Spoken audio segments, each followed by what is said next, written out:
өзіңізде? Менің атым Алия, мен 61-демін. Диализға январь айында жаттым. Қазір диализдемін. Ең бірінші сол диализға түсердің алдында давлением 250-де 200 болып түспеді.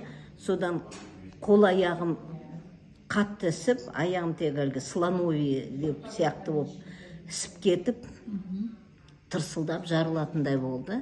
Соған диализға шықты мен. Сол диализда қазірде алып жатырмын.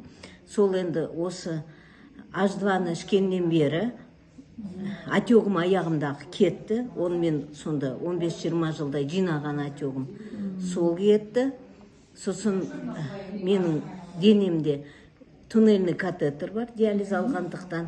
Сол туннельный катетердан жүрегім қағысы бар, жүрегім ауыратын. Қазір карвалол, сосын кейін жүректің дәрілерін ішкенімді тоқтаттым. Жүрегім жақсы болды, шүкір. Бірақ давлением әлі сол жағдайда тұр. Енді екі результатым сол. Аяғым ісігі басылды, және жүрегім дұрыс болды.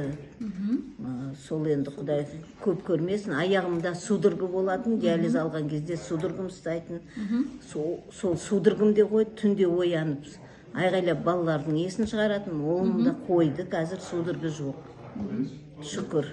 Ем болсын, сіз күніне қанша рет ішіп жатсыз? Күніне 2 рет ішіп жатыр магниванг. Басында 4 күн бірден іштім.